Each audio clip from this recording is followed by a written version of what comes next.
नमस्कार दोस्तों, आप सभी का ईश्वरीय दुनिया यूट्यूब चैनल पर स्वागत है।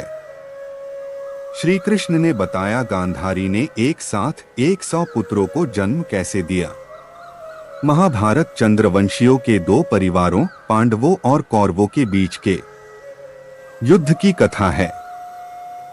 वह युद्ध इतना घातक था कि उसका अनुमान महाभारत के भीष्म पर्व में दिए एक श्लोक से लगाया जा सकता है, जिसका अर्थ था कि उस युद्ध में ना तो पुत्र पिता को, ना ही पिता पुत्र को, ना भाई भाई को, ना मामा भांजे को और ना ही मित्र मित्र को पहचानता था।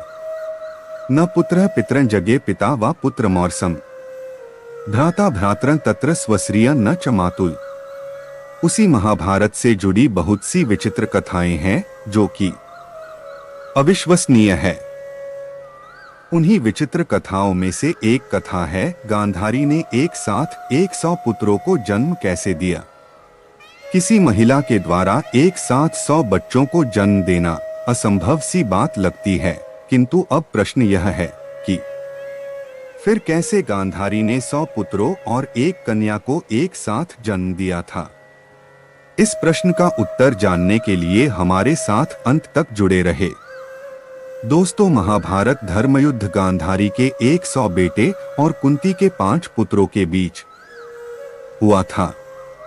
गांधार नरेश सुबल की पुत्री गांधारी जब धृतराष्ट्र के साथ विवाह करने के पश्चात हस्तिनापुर में पहली बार आई, तब उन्हें ये ज्ञात हुआ कि उनके पति अंधे हैं। इस बात को जानने के बाद उन्होंने भी अपना पति धर्म निभाते हुए अपनी आंखों पर पट्टी बांधकर पति के समान आजीवन रोशनी विहीन जीवन जीने की प्रतिज्ञा ले ली थी।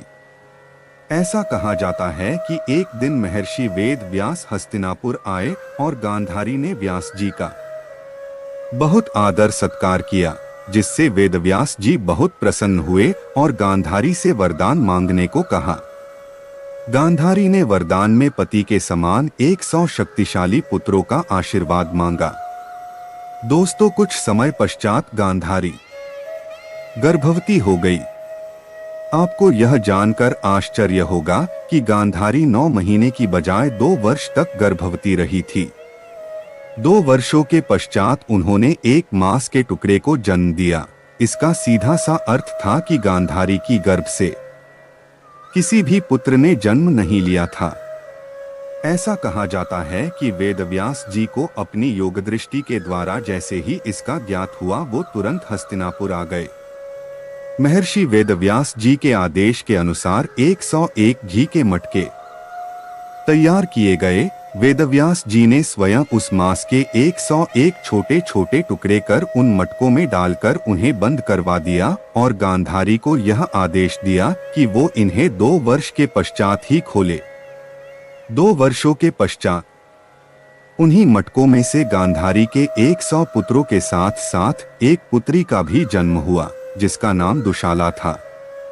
ऐसा कहा जाता है कि उन मटकों में से सबसे पहले दुर्योधन का जन्म हुआ था और कहा जाता है कि दुर्योधन के जन्म के पश्चात ऋषि मुनियों ने भविष्यवाणी की थी कि वह आगे चलकर कुल के विनाश का कारण बनेगा, इसलिए धृतराष्ट्र और गांधारी को अपने पुत्र का त्याग करना होगा, अर्थात उसका बलिदान देना होगा, परंतु पुत्र मोह के कारण वो ऐसा नहीं कर पाए। इसके बाद आगे चलकर दुर्योधन महाभारत के युद्ध का कारण बना, जिसमें सभी कौरवों का विनाश हो गया एवं उनके कुल का नाश हो गया। महाभारत के युद्ध समाप्ति के बाद जब गांधारी ने अपने पुत्रों के शव देखे तो बड़ी जोर जोर से विलाप करने लगी। गांधारी को श्री कृष्ण पर अत्यधिक क्रोध आया। गांधारी ने कहा कि आप चाहते तो युद्ध होने से रोक सकते थे, युद्ध नहीं होता तो मेरे सभी पुत्र जीवित होते और इस तरह मेरे कुल का सर्वनाश नहीं होता। इसी क्रोध के आक्रोश में आकर गांधारी ने श्री कृष्ण को श्राप भी दे डाला कि आज से ठीक 36 वर्षों के बाद वह भी अपने परिवार, अपने कुल के सदस्यों को खो देंगे और ठीक इसी तरह उनके कुल का भी सर्वनाश हो जाएगा।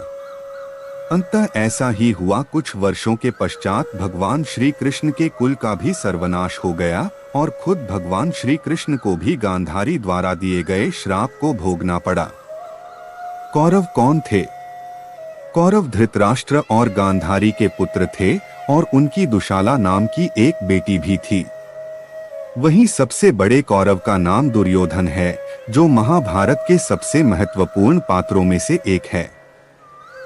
महाभारत में कौरवों ने पांडवों की सेना से युद्ध किया और हार भी गए। हालांकि यह भी कहा जाता है कि धृतराष्ट्र के अपनी नौकरानी के साथ संबंध के कारण एक और पुत्र का जन्म हुआ, जिसका नाम युतुत्सु बताया जाता है। गांधारी के 100 पुत्र क्यों मरे? कहा जाता है कि गांधारी द्वारा किया गया एक काम कौरवों की मृत्यु के बीच किया गया था। पौराणिक कथाकार देवदत्त पटनायक की किताब मिथ में भी इसका जिक्र है। उन्होंने बताया है कि गांधारी ने पहले 100 कछुओं को मारा था, जिसके बाद अगले जन्म में उनके 100 पुत्रों की मृत्यु हो गई, जिसे एक श्राप माना जाता है। दोस्तों, वीडियो अच्छा लगा हो तो वीडियो को लाइक जरूर करें।